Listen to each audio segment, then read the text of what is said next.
Hello everyone, welcome to the Weekly Delights episode number 5. Now, this is a topic which was very much requested via personal chats, via groups, on my previous YouTube videos also. That comes from dermatology, that is psoriasis. Now, this is a very big topic to be discussed under such series, but I've tried to make it as concise as possible with the help of images as well as with the help of MCQs. So, let's start and stretch it out for about half an hour, completing a very important topic from dermatology, that is psoriasis. The first question comes in our mind, what is psoriasis? So psoriasis is basically a chronic T cell autoimmune disease. Okay, so psoriasis is a chronic T cell autoimmune disease. Now the first thing comes is an MCQ. Now the MCQ points towards the etiology of psoriasis. The question says that which is correct with respect to etiology of psoriasis. Whether the HLE-CW6 positivity is late onset, HLE-CW6 negativity is more severe, group A beta hemolytic streptococci can lead to psoriasis, or they are group B beta hemolytic. So quickly look towards the etiology of psoriasis. So if you look at the etiology of psoriasis, then psoriasis, one of the common etiologies is definitely genetic and is associated with HLA-CW6. Now based on its association, it can be a type 1 psoriasis or it could be a type 2 psoriasis. Now type 1 psoriasis is where the HLA-CW6 is positive, and type 2 where it is negative. It's very simple that when a genetic predisposition is present, definitely the family history will be present, it will be early onset, and it will be more severe. On the contrary, type 2 will not have family history, will be late onset, and it will be less severe. It will be less severe or better in comparison to type 1. What is the another etiology associated with psoriasis is other autoimmune disorders. Now what are the other autoimmune diseases which are associated with psoriasis? So the other conditions such as alopecia areata, SLE and vitiligo, these are the other autoimmune skin diseases which are associated with psoriasis: alopecia areata, systemic lupus erythematosus and vitiligo. Okay, the third etiology that we can look forward is metabolic syndrome, metabolic abnormalities such as any cardiovascular disease associated with abnormal metabolic activity in the body, hyperlipidemia, hypertension, obesity. These have also been shown to be an association with these conditions. The fourth is infections, which has been dealt in this question also. So remember, group A beta hemolytic streptococci is associated with psoriasis. In the upcoming topic under this specific discussion only, will let you know that what is the association of group A beta hemolytic streptococcus. The fifth association that we should know is drugs. Now for drugs we have a very simple mnemonic, that is PLABS. Now what is P? P is painkillers, that is NSAIDs. L stands for lithium. A stands for antimalarials, especially chloroquine. B stands for beta blockers, and finally S stands for steroids, especially given systemic steroids. Okay, so if you come to the question based on the etiology, CW6 positivity is usually early onset, CW6 negativity is usually less severe, Group A beta hemolytic streptococci are associated with psoriasis. Now the next question comes is from pathogenesis of psoriasis. what is epidermal transit time, what is cell cycle time, and what happens to it when it comes to psoriasis. So let's quickly discuss the pathogenesis. So the pathogenesis is that any autoimmune association, any genetic association, or any infection, or sometimes idiopathic also, all of these lead to activation of interleukin 12 and 23, which all together lead to activation of T helper cells 1 and T helper cells 17. These two T helper cells are going to stimulate keratinocyte. These are going to stimulate keratinocyte, and this will cause hyperproliferation. So at the end, the thing that is happening in this specific disease is hyperproliferation.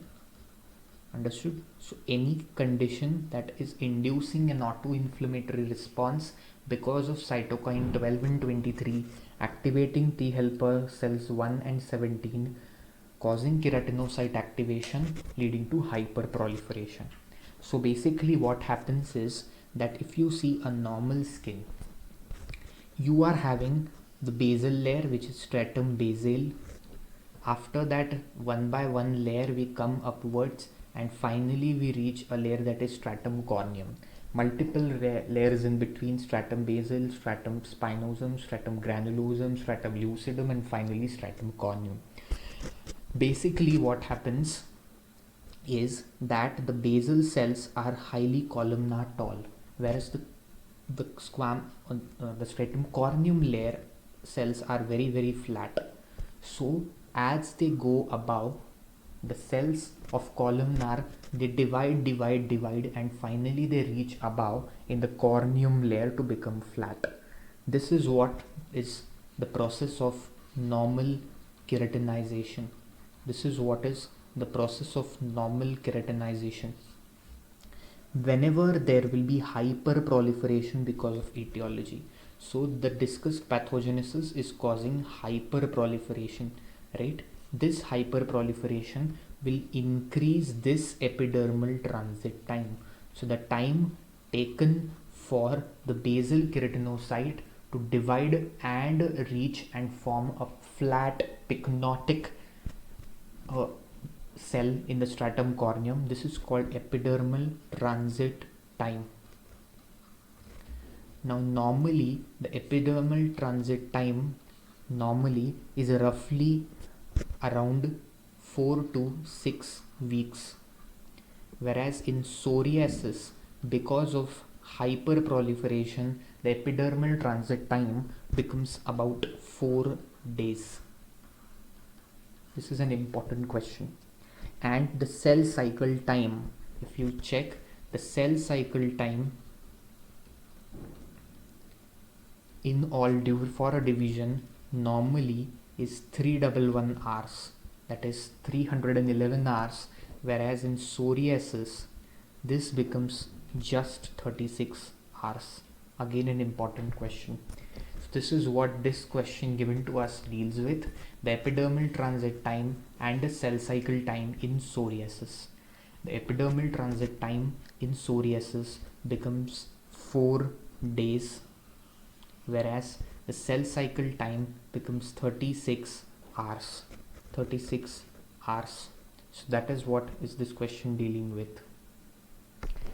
Going to the next discussion is the lesions of psoriasis.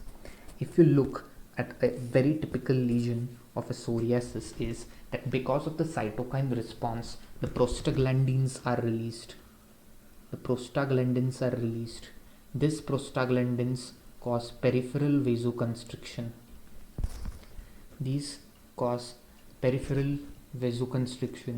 And because of this, within these erythematous lesions or surrounding these erythematous lesions, you see this peripheral pallor. You can see this peripheral pallor. This peripheral pallor is called as This peripheral pallor is called as ring of Warnhoff. A very potential question. What is ring of Warnhoff? So ring of Warnhoff is basically a peripheral pallor that is around an erythematous lesion of psoriasis. Whereas a typical lesion of psoriasis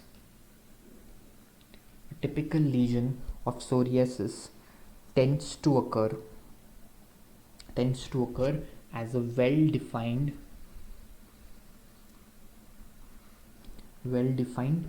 erythematous plaques. So you can see these are erythematous plaque. You can see the erythema over here. So an erythematous lesion with very classically silvery white plaques, silvery white scales. Okay, silvery white scales. This is very typical lesion of psoriasis. Now, how is the distribution of the lesion? Remember, a typical lesion of psoriasis occurs starts usually from the extensors, then goes bilateral symmetrically. But other parts of the body may involve, but typically starting from the extensors. And very, very important to be marked over here also. These lesions are typically non-pruritic, so these are not going to cause any form of itching. These are non-pruritic.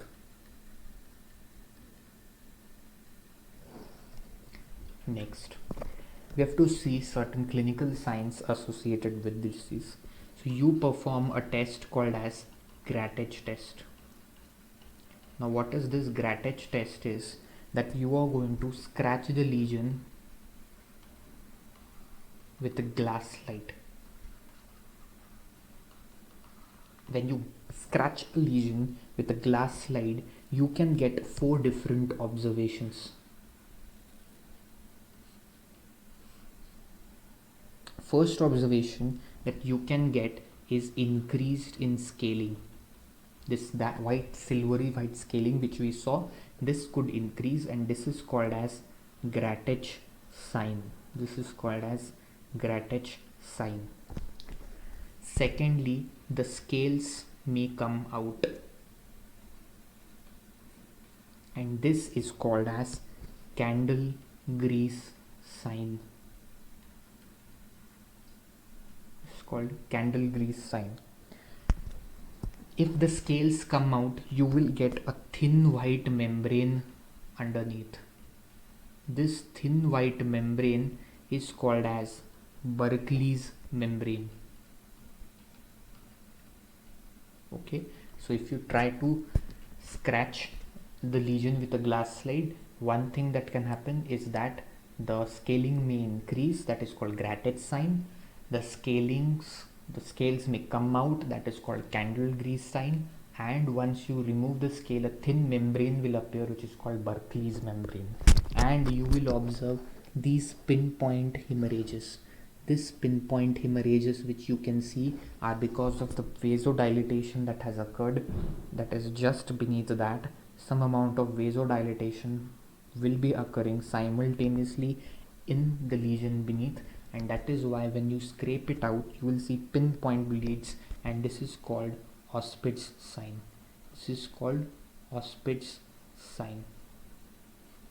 Very, very potential and important topic. The next question given to us is, this sign that you can see is associated with all of the following conditions except. Now if you look at this specific sign, you can see that this is a linear site of trauma or a scratch. Please remember that lesions of psoriasis are non-pruritic. They do not cause any of the itching.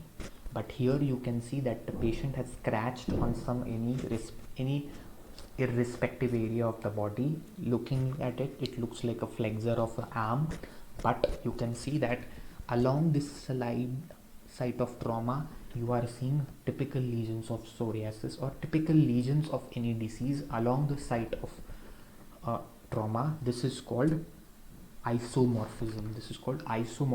Or Koebnerization. So few points about Koebnerization. This is also known as isomorphism. So this is nothing but new lesions at site of injury to the skin. That could be because of scratching of any form of injury. But points to be remembered is when does it develop? It develops 7 to 14 days after injury to the skin. Then this is all or none phenomena, and very important, it measures the severity of the disease. Now what do you mean by all or none phenomena? This means that in few patients, if it occurs at a single time, every time cognirization will take place. Whereas if in a patient that you are not getting cognirization, then the phenomena of cognirization will never be seen. This is called all or none phenomena of cognirization. Now coming to the question that has been asked to us, that in which conditions do you see this? Remember, three classic conditions where you can see cognirization is psoriasis vulgaris, lichen planus and vitiligo. In molluscum contagiosum, you don't see cognirization. In fact, in molluscum contagiosum, we see something called as pseudo-cognirization. Now, what is this pseudo-cognirization? This occurs because of something called as auto-inoculation. That means that when there is a lesion at a primary site, the patient scratches around the lesion, and then again because of the itchy skin, when the patient scratches on some other areas or on normal skin, the inoculated virus or pathogenic etiology, any agent within the nails or on the fingertips of the patient will get inoculated at this new site, and because of that, at this new site a new lesion will develop. This is called pseudo-cognirization, and it is seen classically in two conditions. One condition is molluscum contagiosum, and second is human papilloma virus warts, HPV warts. Okay, next, the next topic we have to see is which of these changes you see in histopathology. So now we need to discuss the histopath changes in psoriasis. Let's go layer by layer. When we see stratum corneum, we already saw that there is hyperproliferation. So this will cause hyperkeratosis. Will be hyperproliferation leading to increase in thickness of stratum corneum, which will be called hyperkeratosis. And since the epidermal transit time has increased, what will happen? Normally there is no nucleus in the cells of stratum corneum, but since the epidermal transit time has increased, the cells of stratum corneum will have prominent nucleus on histopathological slides. This is what we call as parakeratosis. So you will get hyperkeratosis and parakeratosis. Apart from that, you will get infiltration and collection of neutrophils within stratum corneum, which is called Monro's microabscess. Whereas if you go a layer below again, stratum granulosum, there will be hypogranulosis. Stratum spinosum layer, you will have acanthosis because of hypoproliferation, acanthosis, and a collection of neutrophils in stratum spinosum is called as Kugoge spongiform pustule. Kugoge spongiform pustule, which is a collection of neutrophils in stratum spinosum. If you look at the rete ridges, they show regular or tube-like elongation. Okay, so there will be tube-like elongation of rete ridges, and more typically dermis will show lymphocytic infiltration. So looking at the MCQ given to us, that stratum spinosum in psoriasis will show which abnormality? You will get this is wrong, you will get acanthosis, not acantholysis. Parakeratosis is seen in stratum corneum. Kugoth spongiform pustule, this is absolutely correct. Whereas Munro's microabscess, you again get in stratum corneum. So the answer is C. Let's go to the next concept about the lesions associated with psoriasis. Now they are asking you which of these lesions is not a trigger factor for the shown lesion, whether it is steroid withdrawal, coal tar, herbal paste or radiation. Let's discuss different lesions or types, clinical subtypes of psoriasis. Now here you can see a very typical lesion. You can see erythematous plaques. Yes, you can see this erythematous plaques with white silvery scale bilaterally in the extensors. So this is a very clinical classic type of psoriasis, which is chronic plaque psoriasis. Very classical typical lesion of psoriasis are seen in chronic plaque psoriasis. Then second variety of this that you can get is flexural psoriasis. The second clinical subtype that you can get associated with psoriasis is flexural psoriasis.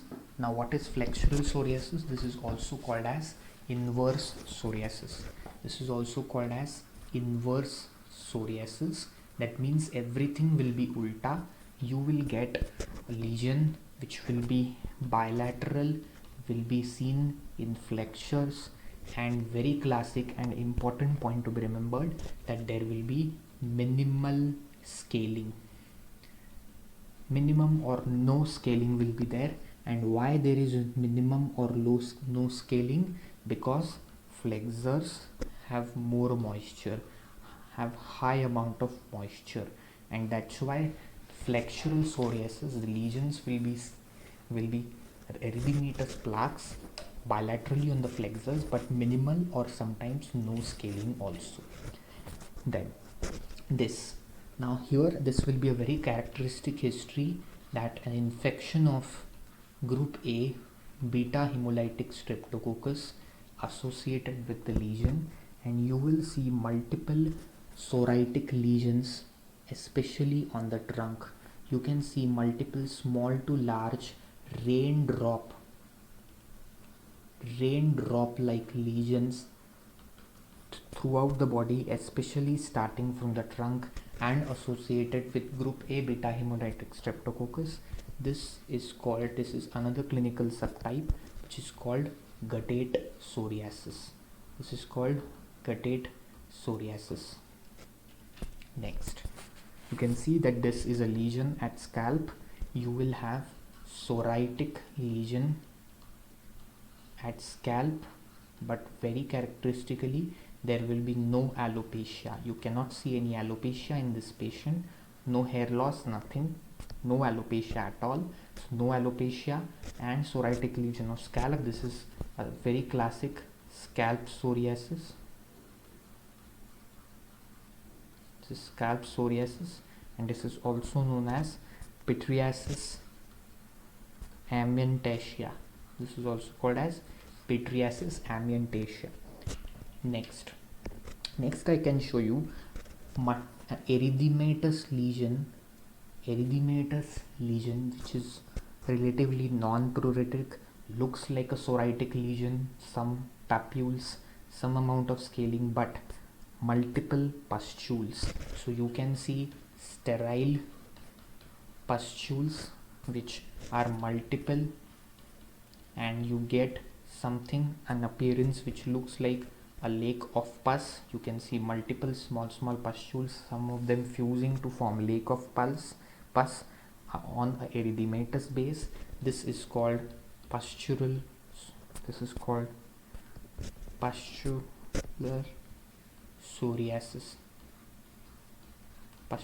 psoriasis. Okay, now we need to discuss two variants of pustular psoriasis. First variant of pustular psoriasis is this. You can see generalized large lesions of pustular psoriasis throughout the body, which looks very angry red in color. This is called as generalized pustular psoriasis, also known as von Zumbusch disease. This is called generalized pustular psoriasis or von Zumbusch disease. Next is again a variant of pustular psoriasis. Here you can see that this is a pregnant female showing multiple pustular psoriatic lesions involving the trunk and the flexors. This is called as pustular psoriasis of pregnancy. This is called pustular psoriasis of pregnancy, also known as a very important name to be remembered. This is also called as impetigo herpetiformis. This is called as impetigo herpetiformis, which is a pustular psoriasis of pregnancy, a variant of pustular psoriasis. Very, very important topic. Next, before going to the MCQ, we need to discuss certain important point about pustular psoriasis. Remember, when it comes to pustular psoriasis, there are going to be three triggers. So the triggers which can cause or elevate the progression of pustular psoriasis or the progression of pustular psoriasis to von Zumbusch could be three possibilities. One is intake and the followed withdrawal of steroids. Second is coal tar, and third is herbal pastes, herbal or Ayurvedic pastes. But radiation has no relation or not has been established as a possible trigger for such lesions. This is a pustular psoriasis. This is a pustular psoriasis that you can see in the image that MCQ we saw. Another clinical variant of psoriasis we need to discuss is erythrodermic psoriasis. So erythrodermic psoriasis is nothing but a clinical subtype of psoriasis where more than 90% of the lesions of the body surface area is involved by red colored and there are scales. So red colored body surface area with scales is erythrodermic psoriasis, also known as exfoliative dermatitis. Next is nail psoriasis. Now nail psoriasis shows pitting, but pitting is very characteristic. In fact, this is the most common clinical feature of nail psoriasis, but this pitting has to be coarse, this has to be irregular, this has to be deep. So it is going to be coarse, as you can see, very coarse pitting of the nails, and this is quite irregular, no any specific distribution is there. This is quite deep. The another thing that you can get is the most specific sign. The most specific sign of nail psoriasis is an oil drop sign or the salmon patch. So you can see this is a very characteristic salmon patch that you can see in case of nail psoriasis. Last but not the least, finishing the topic, what is the treatment for psoriasis? Now treatment of psoriasis depends upon if it is a the 10% less than 10% body surface area or it is more than 10% of body surface area. If it is less than 10% of body surface area, the management is highly topical. Management of psoriasis, if it becomes a disease which is involving less than 10% of body surface area, treatment becomes topical, and there you will be giving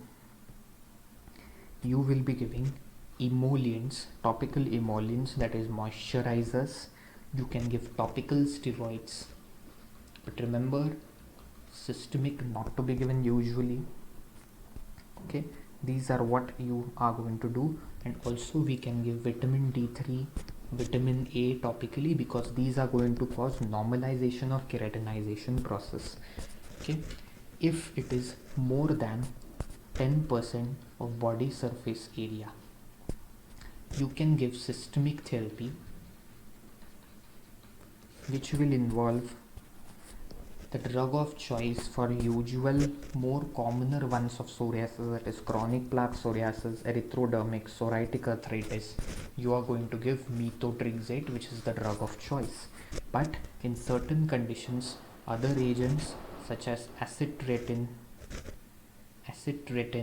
which is oral retinoid, can be given, especially in case of psoriasis with hypertension, or in case of pustular psoriasis. Apart from that, certain biologicals can also be given, such as infliximab, etanercept, efalizumab, ustekinumab, secukinumab. These agents can also be used as biologicals, but these are usually the second line, or most of the times the third line, fourth line drugs that we give. And the second thing that we can give apart from systemic therapy is phototherapy, where you will give UVA or UVB therapy, any of these two. Usually we prefer giving UVA along with psoralines. What are psoralines? Psoralines, these are photosensitizers. That means these are certain drugs which are photosensitizers. You will apply them topically, and 4 to 6 hours after applying them topically, you will expose the patient to the UVA light, which will normalize the keratinization process. So this is all about a quick review of the topic, that is psoriasis, that we can have. If you like the discussion, please hit the like button, subscribe the channel, comment down below any of the new topics that you want to discuss. Thanks a lot.